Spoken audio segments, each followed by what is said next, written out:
their morning routines. Before I even had a chance to protest, they pulled out a pair of cuffs, cheap ones, not even regulation grade, and snapped them around my wrists, securing me to the post like I was some kind of criminal on display. People started gathering, curious murmurs spreading through the crowd. Some folks chuckled under their breath, while others just looked away, pretending not to notice. Clearly, this wasn't the first time these two had pulled a stunt like this. Jake leaned in close, his smirk widening. "Welcome to town, old man," he sneered. "Figured you'd enjoy a little hospitality." Mike let out a chuckle, shaking his head. "Yeah, see, around here, we like to make sure newcomers understand their place. And you? You look like you need a little lesson." I stayed quiet, just watching them. Every muscle in my body was telling me to fight back, but I knew better. No sudden moves, not yet. Instead, I took a slow breath, scanning the crowd. Some of them were watching with amusement, others with indifference. But a few had that look in their eye, the one that said they knew exactly what kind of abuse of power was happening here, but they weren't about to say a word. Classic. Jake and Mike soaked up the attention, playing it up for the crowd like it was all some big joke. They tossed a few insults my way, chuckled at their own cleverness, and then, with one final pat on my shoulder, turned and strolled off like they'd just finished a job well done. I didn't move, didn't struggle. I just stood there, feeling the weight of their mistake settle in. Because they had no clue. None. They had no idea who they had just humiliated in front of their little town. They'd learn soon enough. Let's rewind a bit. Name's Danny. 54 years old. Seen a lot, done even more. And as of yesterday, I was officially the new chief of police for this charming little town. Funny, huh? The very guys who were supposed to be reporting to me had just made the worst mistake of their careers. And they were about to find out. See, I didn't take this job just for the paycheck. I took it because I'd heard whispers about this place. A town where the law was more of a suggestion than a rule. A department where certain officers thought they ran the show, making up their own rules as they went. Corruption, power trips, a good old boys club that thought they were untouchable. And I was here to clean it up. So I stood there, arms bound to the post, letting the moment stretch. The crowd started to thin out, people going back to their business, leaving me with a handful of lingering onlookers. A few older folks exchanged glances, whispers passing between them. They knew something was off. They just didn't know what. Not yet. Then, after what felt like an eternity, the mayor himself happened to stroll through the square. And let me tell you, the second he laid eyes on me, his face drained of all color. I watched the realization hit him like a freight train. His jaw tightened. His eyes flicked from my face to the cuffs, then back to me. And that's when I smiled. "Morning, Mayor," I said, my voice calm. "Seems like your boys like to give new folks a special kind of welcome." For a solid 3 seconds, he just stood there, blinking, processing. And then, like a man suddenly realizing he'd stepped onto a landmine, he spun around and took off, barking orders at the first officer he could find. Within minutes, Jake and Mike were back, only this time, they weren't smirking. They weren't cracking jokes. No, now they looked like two men who had just been handed their own death sentence. The cuffs were off before I could even say a word.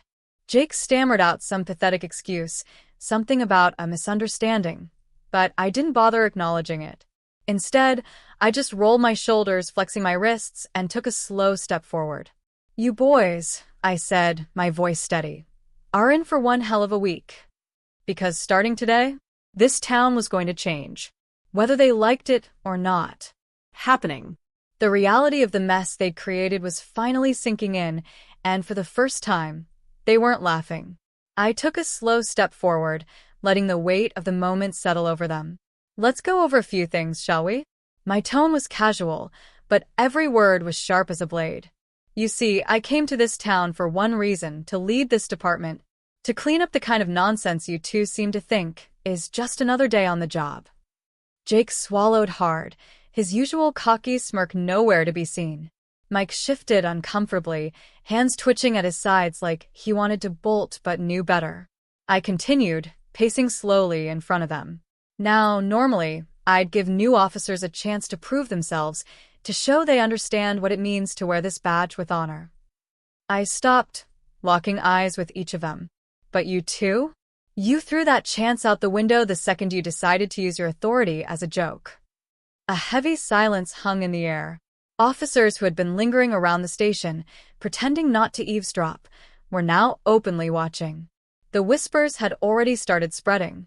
Jake finally found his voice, though it was weak compared to his usual bravado. Chief, we didn't mean any harm. Just a little fun, you know?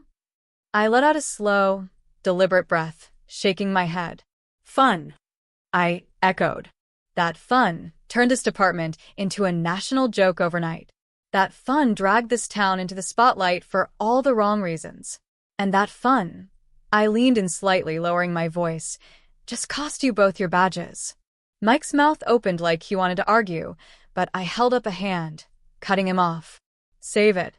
The mayor, the town council, the people who actually run this place, they've already made up their minds.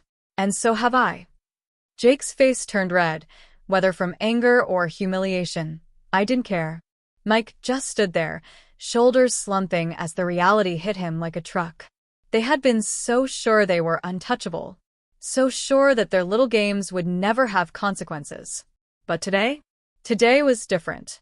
I reached into my pocket, pulling out 2 neatly folded termination letters, holding them up for both to see. You have 5 minutes to clean out your lockers. I dropped the papers onto the desk in front of them. And then, gentlemen, you're out. The station was dead silent. Even the officers who had been loyal to Jake and Mike knew better than to say a word. They just watched as the 2 men, who had strutted around town like kings, now walked out with their heads down, their uniforms suddenly feeling a whole lot heavier. As they left, I turned to the rest of the department, scanning the room. This is your wake-up call, I said. This stops now. We serve this town with integrity, or you don't serve at all. Nobody spoke, but the message was clear. Jake and Mike thought they ran this town. But today, they learned the hard way. There's always someone bigger, someone smarter, and someone who won't play by their rules. And that someone was me. Weren't just losing their jobs, they were losing the power they had abused for so long. Jake still looked like he wanted to argue, his jaw clenched, hands balled into fists at his sides. But even he knew there was no talking his way out of this. Mike, on the other hand, just looked defeated. Shoulders slumped, eyes darting around like he was waiting for someone, anyone, to step in and save them. But no one did. This department isn't your personal playground, I continued, letting the weight of my words settle over the room. This badge means something. It stands for justice, for integrity, for service. Not for humiliation, not for cheap laughs at the expense of the very people we're meant to protect. I paused, scanning the faces of my officers.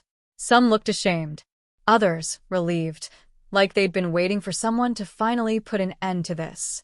You want to wear this uniform? I said. Then you earn it. You respect it. Or you hand it in right now and walk out that door. A long, tense silence followed. Then, one by one, officers started nodding. A few even shifted uncomfortably, avoiding Jake and Mike's burning stares. The tide had turned. Jake let out a scoff, shaking his head. This is a joke, he muttered. You don't get it, Chief.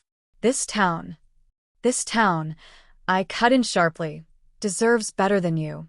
That shut him up. I walked over to the desk, picked up 2 termination letters, and placed them in front of them. Effective immediately, I said, you're both relieved of duty. You have 10 minutes to clear out your lockers. Mike exhaled sharply, rubbing a hand over his face before grabbing his letter, without a word. Jake just stood there, staring at me like he still couldn't believe this was happening.